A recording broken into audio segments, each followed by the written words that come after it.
السلام علیکم۔ اگر آپ کی ابھی تک شادی نہیں ہوئی تو آج کی یہ ویڈیو جو ہے دوستو آپ کے لیے تیر بہدف ثابت ہونے والی ہے۔ تو آج کی ویڈیو کو فل دیکھ لیجئے اور اس میں جو میں عمل بتا رہا ہوں وہ کر لیجئے۔ انشاءاللہ عز و جل آپ دیکھیں گے کہ چند ہی دنوں میں رشتے کے اسباب بن جائیں گے اور چند ہی دنوں میں آپ کی شادی ہو جائے گی۔ لیکن دوستو اس کے لیے آپ نے کرنا کیا ہوگا؟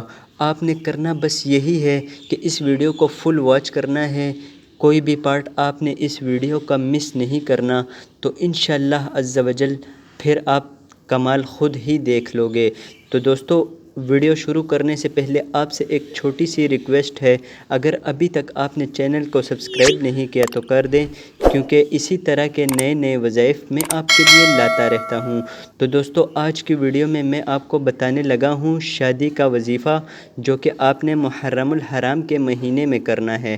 تو دوستو یہ موقع آپ کو سال بعد ملتا ہے، یعنی محرم الحرام سال کے بعد آتا ہے، تو اس موقع کو پلیز آپ نے مس نہیں کرنا۔ تو اسی مہینے کے اندر آپ نے یہ وظیفہ کرنا ہے۔ تو دوستو وظیفہ انتہائی آسان ہے۔ اللہ تعالیٰ کے دو مبارک نام ہیں، یا لطیف یا حلیم۔ آپ نے صبح جب آپ اٹھتے ہیں نماز فجر پڑھ کے آپ نے درود پاک پڑھ لینی ہے، طاق اعداد میں 3 مرتبہ، 5 مرتبہ یا 7 مرتبہ، 11 مرتبہ، جتنی دفعہ آپ کو پڑھنے میں آسانی ہو۔ درود پاک پڑھنے کے بعد آپ نے یا لطیف یا حلیم کا ورد کرتے رہنا ہے، صبح سے لے کر شام تک۔ جب سونے لگیں اس وقت پھر آپ نے طاق اعداد میں جتنی صبح درود پاک پڑھی تھی اتنی ہی آپ نے درود پاک پڑھنی ہے۔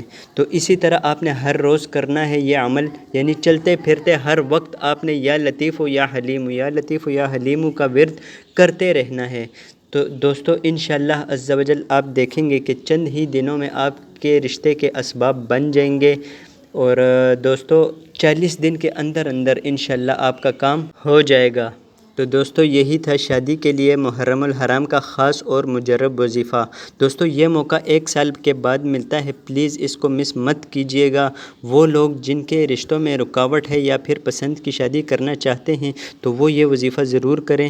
ہزاروں لوگوں کا آزمایا ہوا وظیفہ ہے دوستو، بار بار کہہ رہا ہوں اس موقع کو آپ نے مس نہیں کرنا۔ محرم الحرام کے مہینے میں لازمی طور پر آپ نے کرنا ہے۔ اور دوستو یہ ضروری نہیں ہے کہ یکم محرم سے ہی آپ شروع کریں، کیونکہ وہ تو اب گزر چکی ہے، لیکن محرم کے جتنے بھی دن باقی ہیں ہر روز آپ نے یہ عمل کرتے رہنا ہے۔ تو دوستو آج کی ویڈیو میں بس اتنا ہی۔ اپنا اور اپنوں کا خیال رکھیے، ملتے ہیں نیکسٹ ویڈیو میں۔ اللہ حافظ۔